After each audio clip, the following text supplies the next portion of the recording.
Assalamualaikum warahmatullahi wabarakatuh. Bismillahirrahmanirrahim. Pada pagi hari ini saya sendiri Arina Mufrihah dan kemudian nanti rekan saya Fajriani akan memaparkan materi tentang sarana berpikir ilmiah. Dan jika memungkinkan, barangkali kita juga akan mendiskusikan mengenai sarana berpikir ilmiah. Materi sarana berpikir ilmiah ini bersumber dari buku Filsafat Ilmu, sebuah pengantar populer yang ditulis oleh Yuyun S. Surya Sumantri. Lebih tepatnya dalam buku tersebut, materi sarana berpikir ilmiah ada pada bab 5. Dalam bab 5 ini terdiri dari 4 bahasan utama. Yang pertama mengenai pengertian sarana berpikir ilmiah, yang kedua tentang bahasa sebagai sarana berpikir ilmiah, 3 matematika sebagai sarana berpikir ilmiah, dan 4 statistika sebagai sarana berpikir ilmiah. Dalam kaitannya dengan sarana berpikir ilmiah, manusia disebut sebagai Homo faber, yaitu makhluk yang membuat alat. Kemampuan untuk membuat alat ini hanya dimungkinkan oleh pengetahuan. Kemudian berkembangnya pengetahuan juga memerlukan alat-alat. Untuk melakukan kegiatan ilmiah secara baik, diperlukan sarana berpikir. Tersedianya sarana tersebut memungkinkan dilakukannya penelaahan ilmiah secara teratur dan cermat. Penguasaan sarana berpikir ilmiah ini merupakan suatu hal yang bersifat imperatif bagi seorang ilmuwan. Tanpa menguasai hal ini, maka kegiatan ilmiah yang baik tak dapat dilakukan. Sarana ilmiah pada dasarnya merupakan alat yang membantu kegiatan ilmiah dalam berbagai langkah yang harus ditempuh. Pada langkah tertentu misalnya diperlukan sarana tertentu pula. Oleh sebab itu, sebelum mempelajari mengenai sarana-sarana berpikir ilmiah, maka kita perlu menguasai langkah-langkah dalam kegiatan ilmiah tersebut. Sarana berpikir ilmiah, misalnya dalam proses pendidikan kita, merupakan bidang studi tersendiri. Artinya, kita mempelajari sarana berpikir ilmiah ini seperti kita mempelajari berbagai cabang ilmu. Namun demikian, ada 2 hal yang perlu diperhatikan, atau ada 2 prinsip dasar berkaitan dengan sarana berpikir ilmiah. Pertama berkaitan dengan definisi atau pengertian, dan yang kedua berkaitan dengan tujuan dan fungsi dari sarana berpikir ilmiah. SBI, singkatan dari sarana berpikir ilmiah.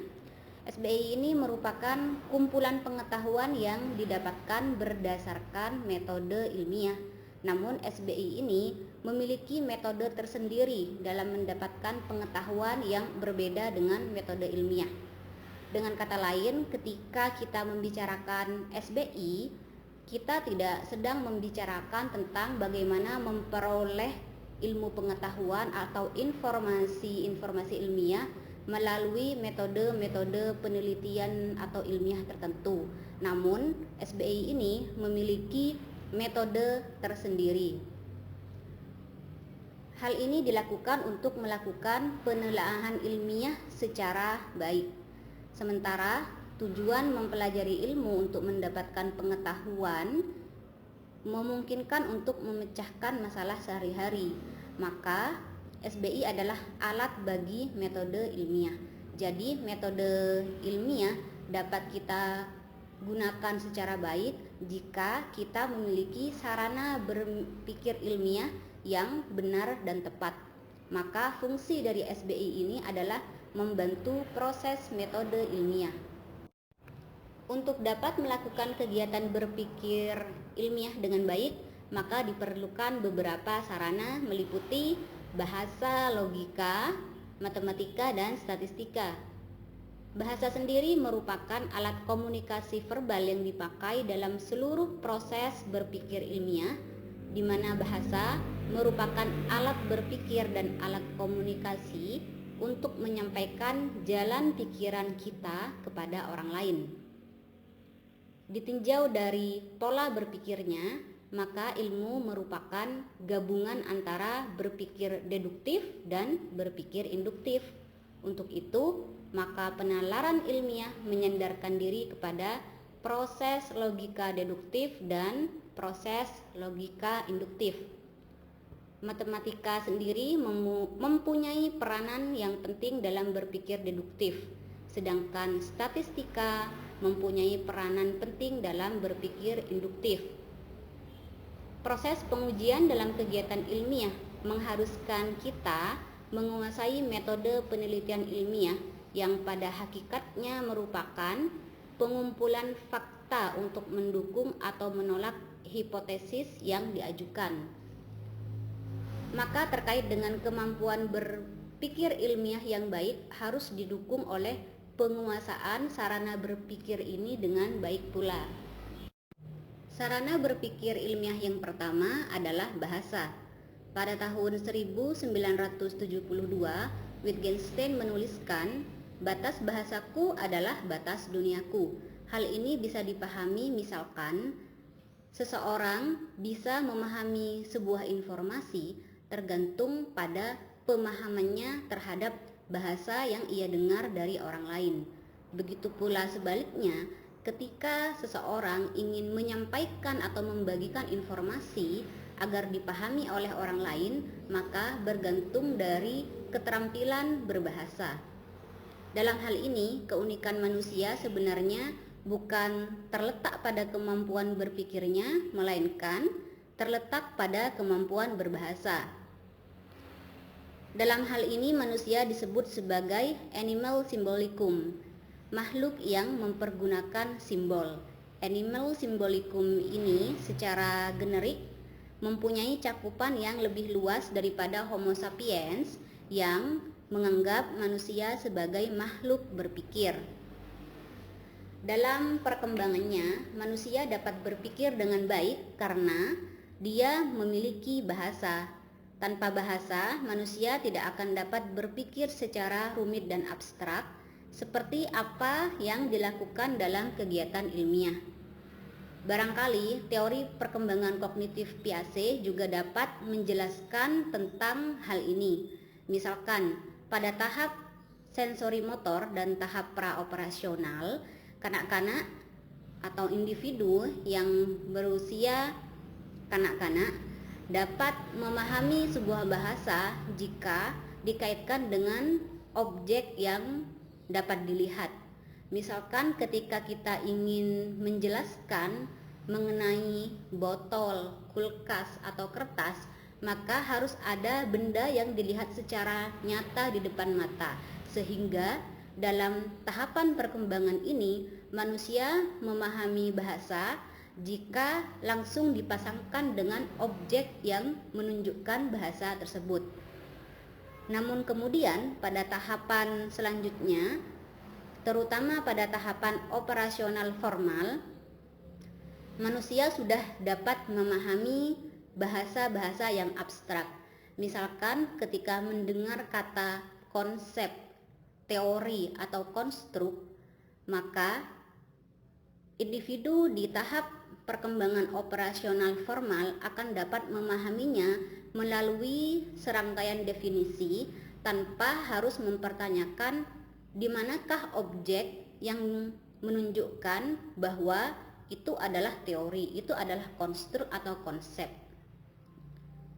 Demikian kira-kira gambaran mengenai perkembangan kemampuan intelektual manusia dalam memahami bahasa, mulai dari bahasa simbolik sampai bahasa yang abstrak.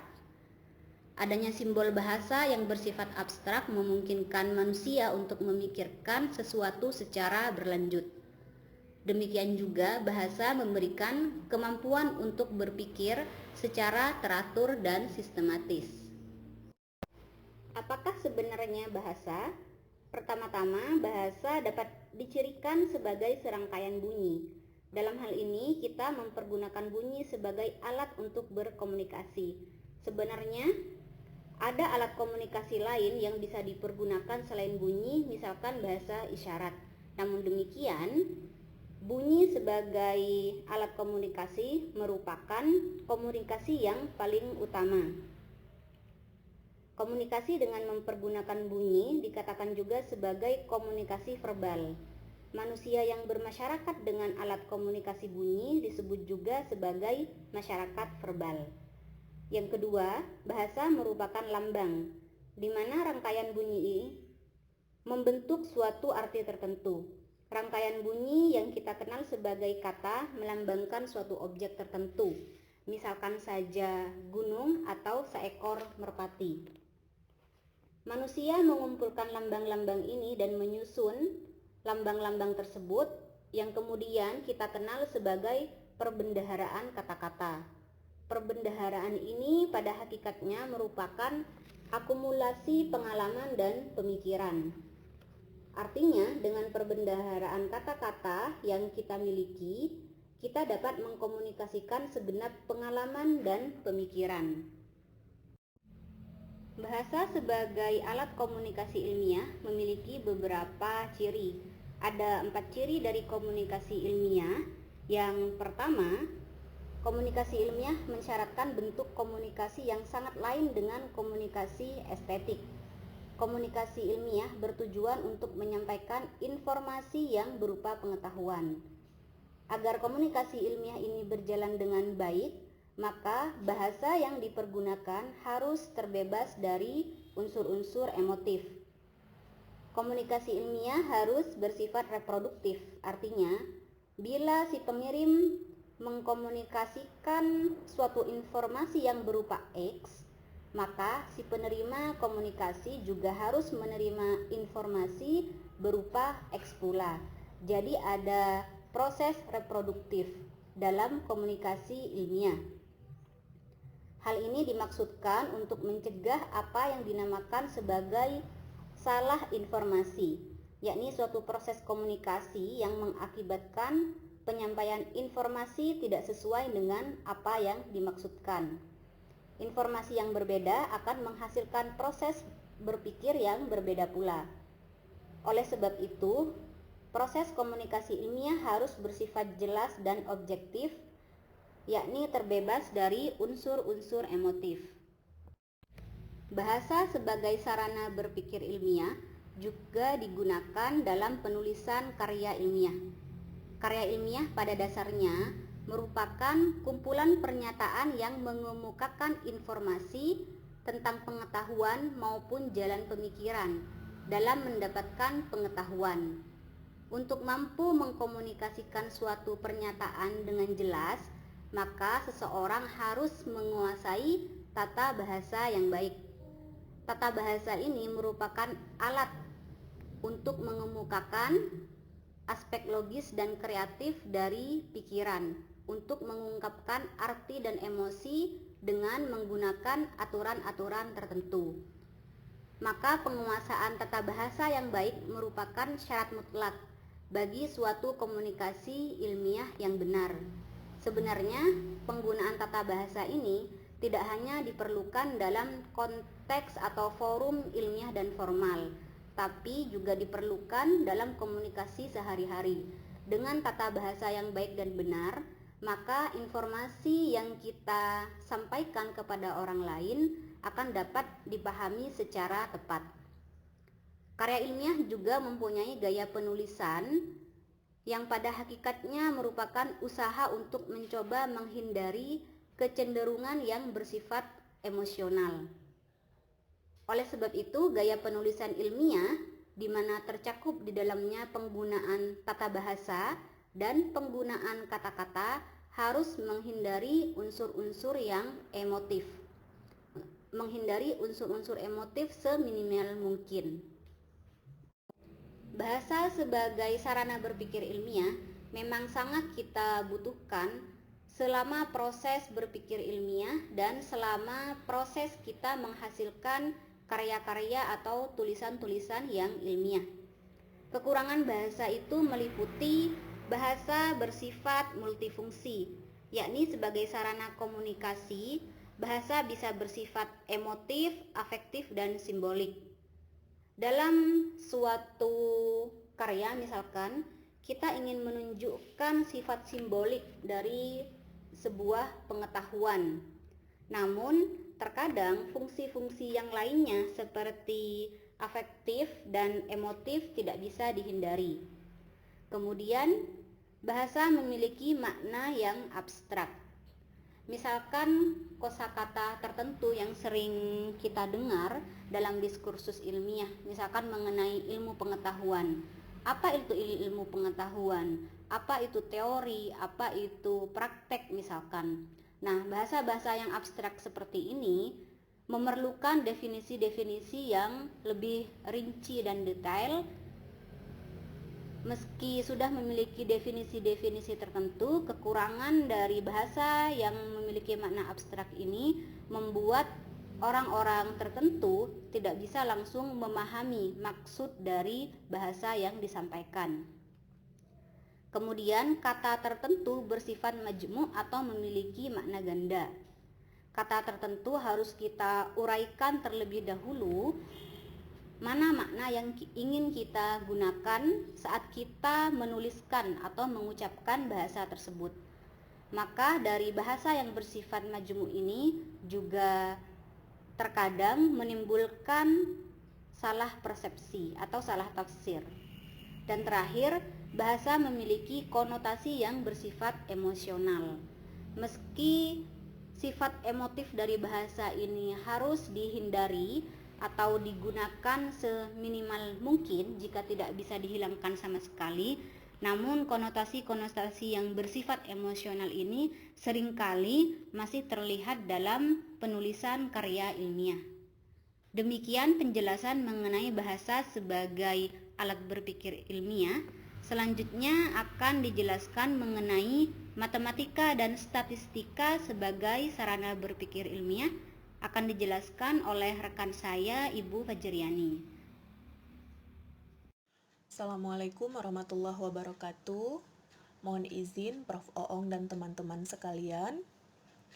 Saya Fajriani. Saya akan melanjutkan pemaparan dari Bu Arina Mufrihah tentang sarana berpikir ilmiah pada poin 3 dan 4 tentang matematika dan statistika.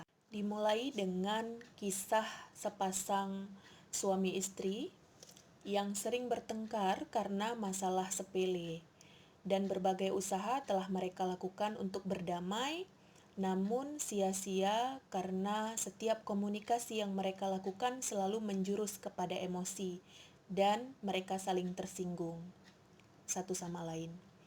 Nah, diam-diam keduanya menjumpai seorang orang tua dan mengadukan halnya.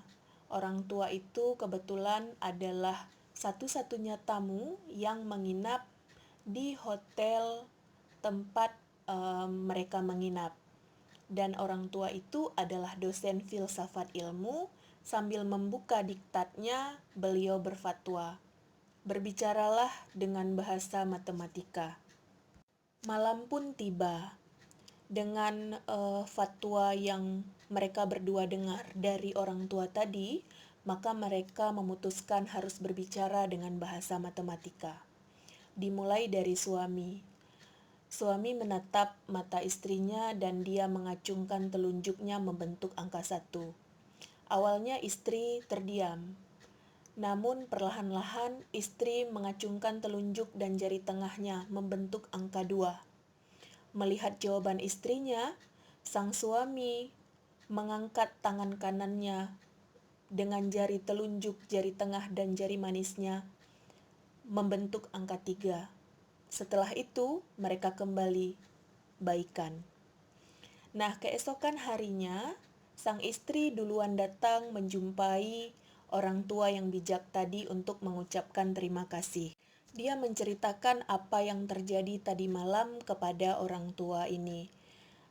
Dikatakan bahwa kemarin suaminya tidak berkata apa-apa. Dia hanya menatap istrinya tajam dan mengangkat tangannya membentuk angka 1. Dan istri menganggap itu dengan ungkapan bahwa dikaulah satu-satunya yang kucintai. Maka dari situ hati sang istri tersentuh, Lalu dia menjawab bahwa kamu juga satu-satunya yang saya cintai. Kita berdua adalah sepasang gunting yang kalau sebelah tidak ada artinya.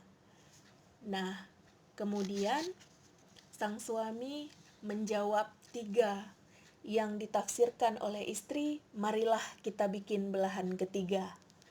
Nah, setelah angka 3 itu, maka mereka baikan. Nah, sore harinya, sang suami datang menjumpai orang tua tadi. Dengan bangganya, dia menjabat tangan profesor itu dan berkata, matematika memang luar biasa, cermat dan terbebas dari emosi.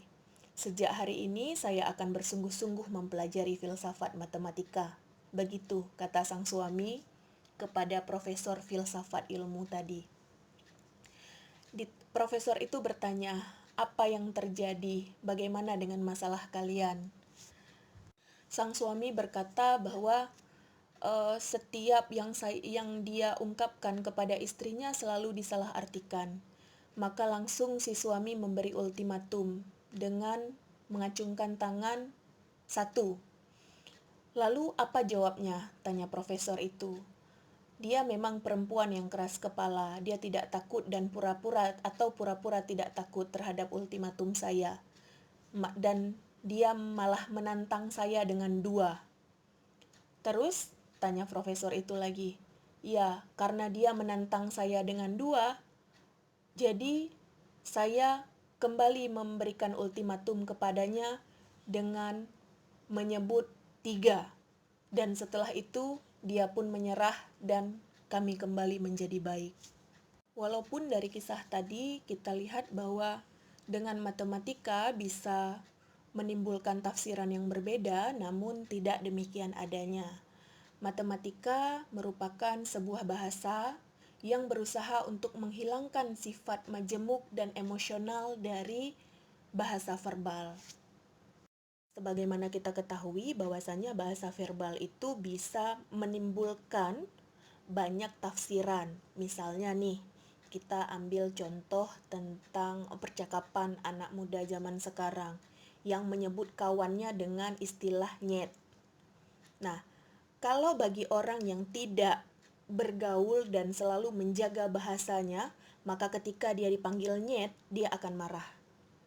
Tapi kebalikannya, panggilan nyet menjadi biasa saja bagi mereka yang sering menggunakan istilah ini dalam berkomunikasi dengan teman-teman sebayanya.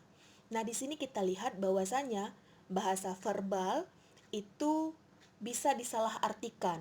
Bahasa verbal bisa mempunyai makna ganda, tapi tidak dengan bahasa matematika. Di sini dicontohkan bahwa umpamanya kita sedang mempelajari tentang kecepatan jalan kaki seorang anak. Maka objek kecepatan berjalan kaki seorang anak itu bisa kita lambangkan dengan X. Maka X di sini tidak memiliki makna ganda. Dan X hanya berarti kecepatan jalan kaki seorang anak. Nah, demikian pula dengan kalau kita ingin menghubungkan X dengan satu objek lain. Kita misalkan dengan jarak tempuh seorang anak tadi. Nah, di sini kita bisa melambangkannya dengan Y. Y pun sama seperti X tadi, dia tidak memiliki makna ganda. Dia hanya berarti jarak tempuh dari si anak tadi.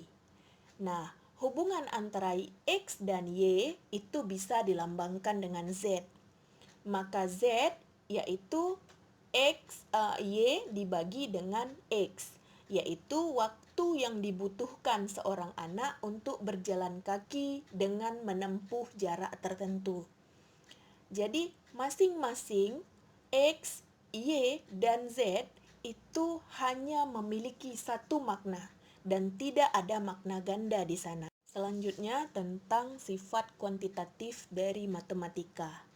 Ya, matematika sebagaimana kita ketahui dia mempunyai kelebihan dibandingkan dengan bahasa verbal. Matematika mengembangkan bahasa numerik yang memungkinkan kita untuk melakukan pengukuran secara kuantitatif. Di sini kita bisa contohkan misalnya kita ingin membandingkan dua objek yang berlainan, umpamanya gajah dan semut. Kalau secara bahasa verbal, kita hanya bisa mengemukakan bahwa gajah lebih besar daripada semut. Tapi dengan bahasa verbal ini, kita tidak tahu sebenarnya seberapa besar gajah bila dibandingkan dengan semut. Maka kita memerlukan bahasa matematika. Dengan bahasa matematika, kita bisa mengetahui secara eksak bahwasannya gajah misalnya 1000 kali lebih besar daripada semut. Dan bahasa matematika ini tentu tidak didapat ketika kita menjelaskannya dengan bahasa verbal. Begitupun dengan pernyataan bahwa suatu logam akan memanjang jika dipanaskan. Nah, dengan bahasa verbal kita hanya bisa menyebutkannya demikian. Tapi dengan bahasa matematika, kita bisa menjelaskan seberapa panjang logam itu akan memanjang ketika dipanaskan. Dan pada suhu berapa derajat logam itu mulai memanjang. Jadi, ada banyak hal yang bisa dijelaskan secara lebih rinci ketika kita menggunakan bahasa matematika. Selanjutnya tentang matematika sebagai sarana berpikir deduktif. Nah, berpikir deduktif sebagaimana kita ketahui adalah proses pengambilan keputusan berdasarkan premis-premis yang kebenarannya telah ditentukan.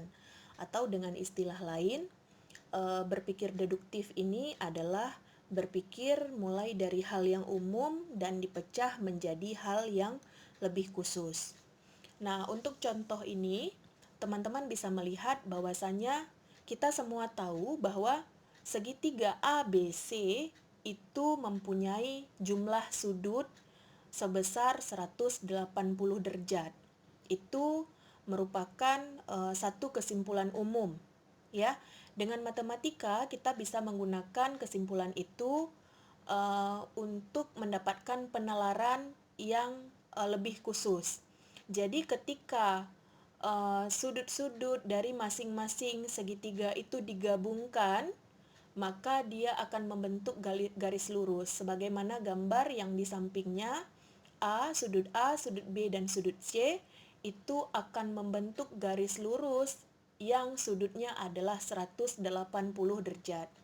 Jadi dengan matematika kita dapat mengembangkan cara berpikir dari hal yang umum bisa kita pecah-pecah menjadi hal-hal yang lebih khusus. Jadi satu kebenaran itu ditentukan berdasarkan premis-premis yang memang kebenarannya itu telah ditentukan. Tentang perkembangan matematika itu dibagi menjadi 3 tahap, yaitu sistematika, komparatif, dan kuantitatif.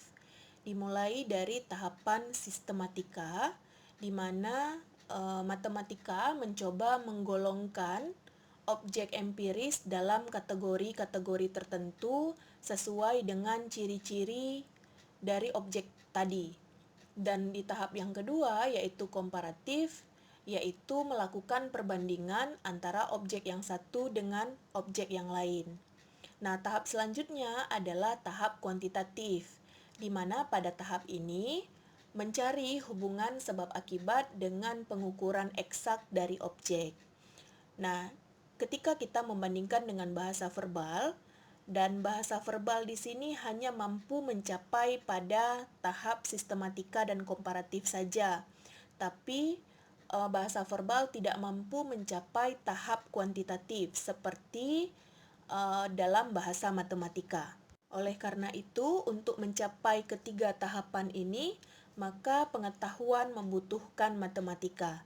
Dan lambang-lambang matematika bukan saja jelas namun juga eksak dengan mengandung informasi tentang objek tertentu dalam dimensi-dimensi pengukuran. Di samping sebagai bahasa, matematika juga berfungsi sebagai alat berpikir. Matematika disebutkan sebagai metode berpikir logis. Berdasarkan perkembangannya, masalah yang dihadapi oleh logika semakin lama semakin rumit dan membutuhkan struktur analisis yang lebih sempurna. Logika berkembang menjadi matematika. Dengan kata lain, matematika disebut sebagai masa dewasanya dari logika, dan logika merupakan masa kecilnya matematika. Memang menurut akal sehat, kebenaran matematika itu tidak ditentukan oleh pembuktian secara empiris, melainkan kepada proses penalaran deduktif. Kita contohkan begini. Jika seseorang memasukkan 2 ekor bebek pada pagi hari, kemudian dia memasukkan 2 bebek lagi pada siang hari, maka pada malam hari tentu jumlah bebeknya ada 4 ekor. Nah, sekiranya dia melakukan verifikasi pada malam hari dan ternyata jumlah bebeknya ada 3 ekor, maka dia bisa menyimpulkan bahwa ada sesuatu yang salah secara empiris dibandingkan dengan penalaran rasionalnya. Sebab apa? Bagaimanapun, apapun yang terjadi, jumlah bebek malam itu harus ada 4 ekor. Kecuali mungkin ada hal-hal lain yang bisa menyebabkan bebek itu menjadi 3 ekor, misalnya bebeknya ada yang lari atau ada pencuri yang datang ketika si pemilik bebek sedang tidur. Jadi dengan demikian, jika bulan-bulan berikutnya bebek itu tidak lagi 4 melainkan menjadi 5, maka masalah itu bukan lagi termasuk masalah matematika, melainkan menjadi ilmu peternakan, ya. Nah, matematika juga merupakan ilmu yang berguna dalam kehidupan kita sehari-hari. Semua masalah kehidupan itu membutuhkan pemecahan secara cermat dan teliti. Dan kita mau tidak mau, suka tidak suka, senang tidak senang, tentu harus berpaling kepada matematika. Mulai dari mempelajari bintang-bintang di langit sampai mengukur panjang papan untuk membuat rumah seseorang, itu memerlukan pengukuran dan perhitungan secara matematis. Terdapat 3 aliran dalam filsafat matematika, yaitu logistik, yang disampaikan oleh Immanuel Kant tahun 1724 sampai 1804. Kemudian yang kedua adalah aliran intuisionis oleh Jane Brouwer 1881 sampai 1966, dan aliran yang ketiga yaitu aliran formalis oleh David Hilbert 1862 sampai 1943. Nah, masing-masing aliran ini mempunyai pandangan yang berbeda tentang matematika. Menurut aliran logistik, matematika merupakan pengetahuan sintetik a priori, di mana eksistensi matematika tergantung kepada pengalaman kita. Matematika adalah cara berpikir logis yang salah atau benarnya dapat ditentukan tanpa mempelajari dunia empiris. Kemudian menurut aliran intuisionis, intuisi murni dari berhitung merupakan titik tolak tentang matematika bilangan. Hakikat sebuah bilangan harus dapat dibentuk melalui kegiatan intuitif dalam berhitung atau counting dan dalam menghitung atau calculating. Sedangkan untuk aliran yang ketiga atau aliran formalis mengemukakan bahwa banyak masalah dalam bidang logika yang sama sekali tidak berhubungan dengan matematika. Dan matematika merupakan pengetahuan tentang struktur formal dari lambang. Penggunaan matematika hanya sebagai bahasa lambang. Di sini tampak dengan jelas penekanan tentang matematika dari masing-masing aliran filsafat yang memiliki makna yang berbeda. Selanjutnya tentang matematika dan peradaban. Sebagaimana kita tahu bahwa sebenarnya matematika itu adalah suatu ilmu yang sudah sangat tua, ya. Dia hampir sama tuanya dengan peradaban manusia. Jadi sekitar tahun 3500 sebelum Masehi, bangsa Mesir kuno itu telah mempunyai simbol yang melambangkan angka-angka. Pengetahuan matematika waktu itu dianggap sebagai suatu yang keramat. Jadi hanya para pendeta yang menjadi ahli matematika, yang dapat meramalkan berbagai hal, termasuk meramalkan kapan kemungkinan akan timbulnya banjir di sana. Nah, matematika merupakan bahasa artifisial yang dikembangkan untuk menjawab kekurangan bahasa verbal yang bersifat alamiah. Diperlukan usaha tertentu untuk menguasai matematika dalam bentuk kegiatan belajar. Semakin lama, sebagaimana yang kita rasakan saat ini, bahwa matematika itu rasanya semakin bersifat abstrak, semakin jauh dari orang awam.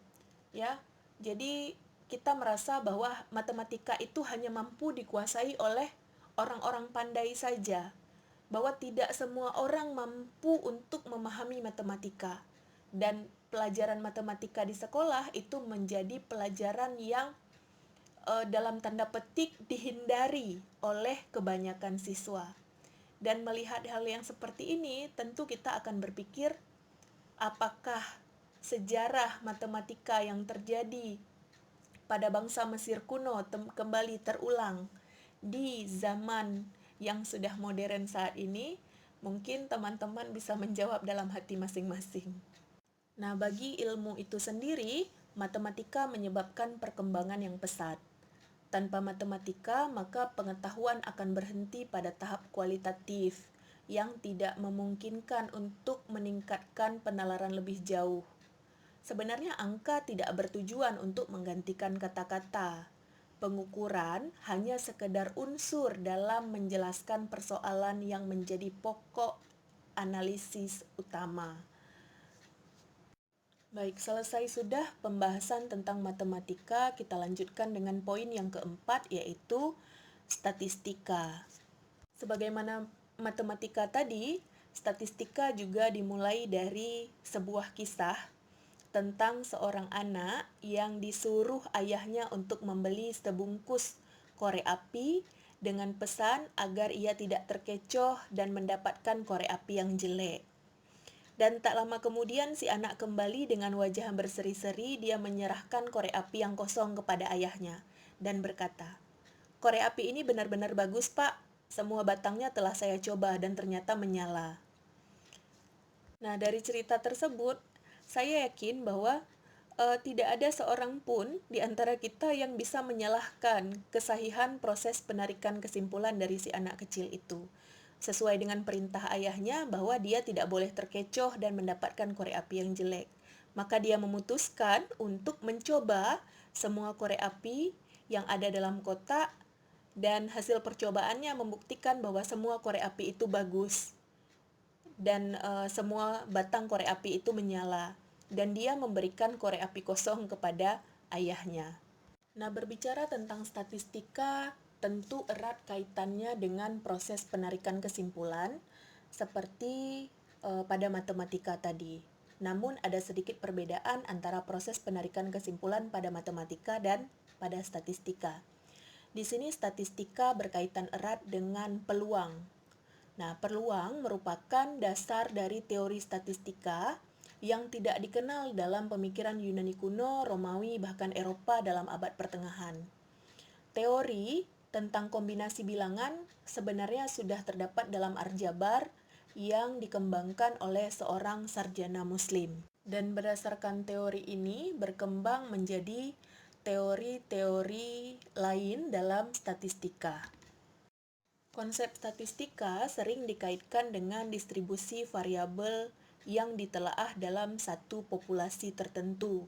Perkembangan statistika dimulai dari adanya teori Galat atau teori kekeliruan atau theory of error, kemudian dilanjutkan dengan continuous distribution, bahwasanya Thomas Simpson tahun 1757 menyimpulkan bahwa terdapat suatu distribusi yang berlanjut dari suatu variabel dalam frekuensi yang cukup banyak.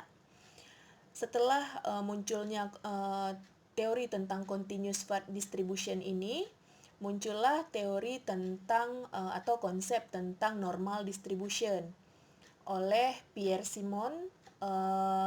Beliau menemukan konsep distribusi normal ini, dan selanjutnya oleh Gauss mengembangkan satu teknik yang disebut dengan least square, simpangan baku, dan standard error of mean.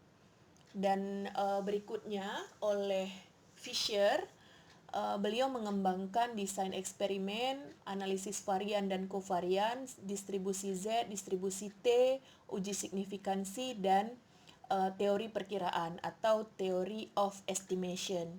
Nah, di sini kita lihat bahwa perkembangan statistika dari masa ke masa, dan saat ini kita menggunakan dalam analisis tertentu sesuai dengan tujuan yang kita inginkan.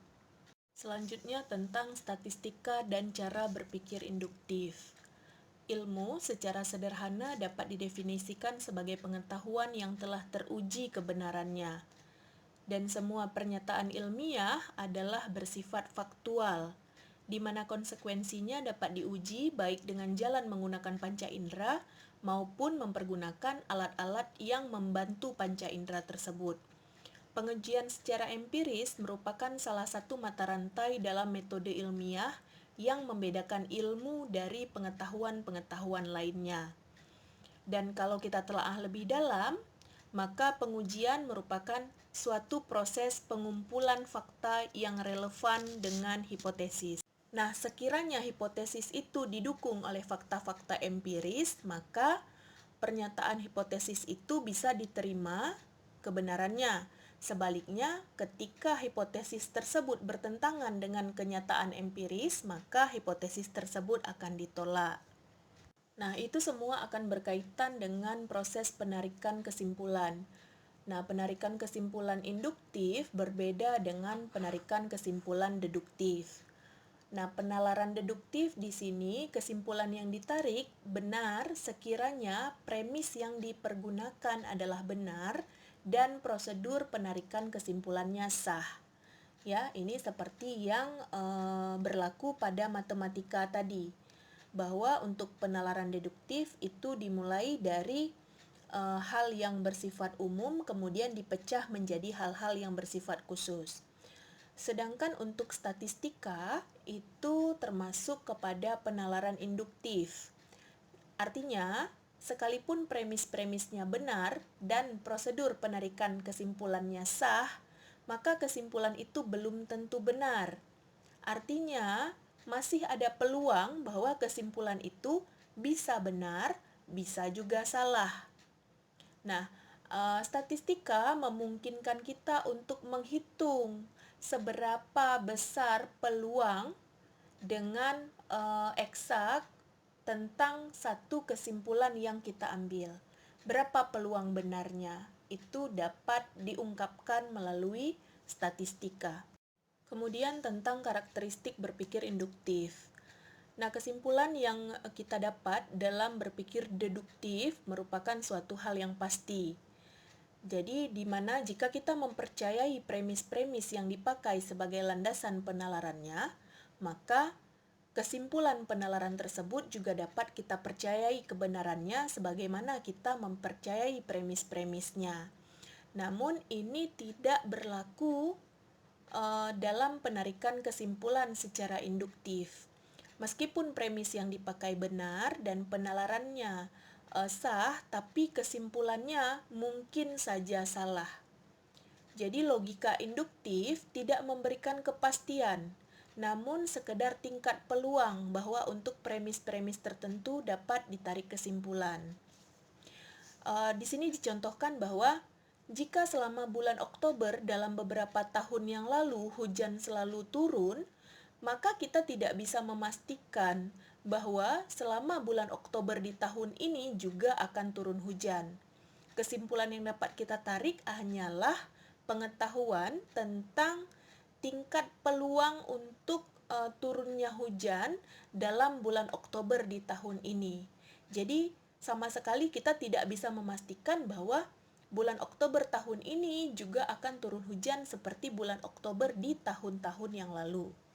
Nah, di sini statistika merupakan pengetahuan yang memungkinkan kita untuk menarik kesimpulan secara induktif berdasarkan suatu peluang.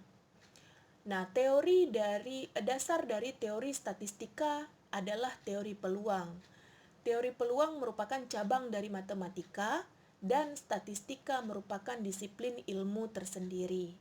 Secara hakikatnya, statistika mempunyai kedudukan yang sama dalam penarikan kesimpulan induktif, seperti matematika dalam penarikan kesimpulan deduktif.